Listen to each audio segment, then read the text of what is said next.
Ang Culion Island ay isang isla ng Palawan. Noong panahon ng kasagsagan pa ng kinatatakutan ang sakit na leprosy, ito ay tirahan ng mga pasyenteng may leprosy. Ang mga magulang ko ay parehong pasyente.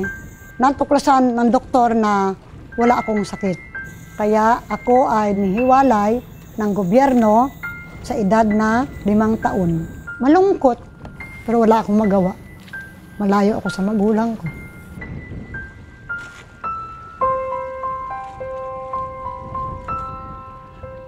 Yung leprosy ay talagang kinatatakutan noong mga panahon na iyon. Pag nalaman nila na ikaw ay pasyente o anak ka ng pasyente, kinatatakutan ka, ayaw ka nalang lapitan, hindi ka nakakausapin. Nung bata po ako, nangarap akong maging isang manggagamot dahil gusto kong gamutin ang aking mga magulang na may sakit. Ngunit hindi kaya ng aking mga magulang ang medisina.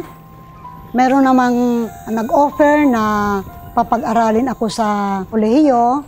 Wala kami ibang pagkataon na mag-aral kundi ang kumuha ng edukasyon. Dahil yun lang naman ang offer sa amin eh. Bumalik ako ng Culion para sa magulang ko, para sa tatay ko, para sa nanay ko, at saka sa mga kapatid ko na kailangan pang mag-aral.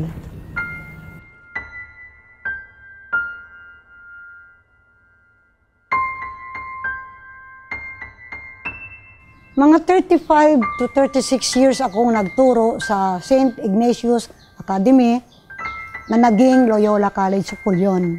Masaya ang pagtuturo sa Culion. Ang St. Ignatius Academy ay charity school. Ang unang challenges sa pagtuturo sa Culion ay pinansyal. Kasi kumpara sa sweldo ng public school, higit na malaki ang sweldo ng public school. Tingnan natin anong titik ito. Very good. Kung Tagalog, pero pag English... Dahil ako isang retiradong teacher, pumunta kami dito sa Alulad, isang isla.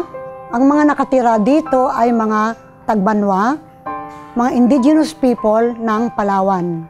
Nabanggit nila na sila ay naloko ng mga politiko nung panahon ng eleksyon. At nasabi nila na nais nilang magbasa, magsulat. Nang sa ganon, hindi na sila kayang lokohin. Naisip ko na isang malaking biyaya ito, isang malaking paraan para makapaglingkod.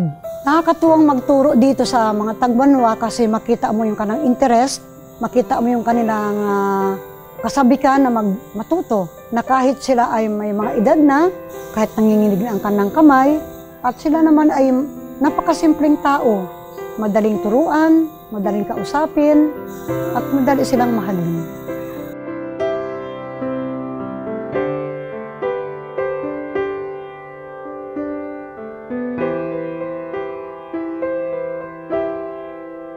Hindi na ako nagsisisi na hindi ako naging doktor. Kasi naisip ko kung naging doktor ako, kakaunti lang ang aking matutulungan. Samantalang ngayon, nagtuturo ako, marami akong natulungang mga bata, marami akong naging estudyante na ngayon sa katandaan ko. Kapag ako'y naglalakad at nahirapan, may mga bata na hindi ko na siya kilala, aalalayan ako. Yun lang ay sobra-sobrang balik sa aking pagtuturo. Titigil ako pagtuturo kapag hindi ko na kaya talaga. Hindi ko na kaya maglakad, hindi na ako makakita. Pero hanggat kaya ko pang magturo, magtuturo pa ako.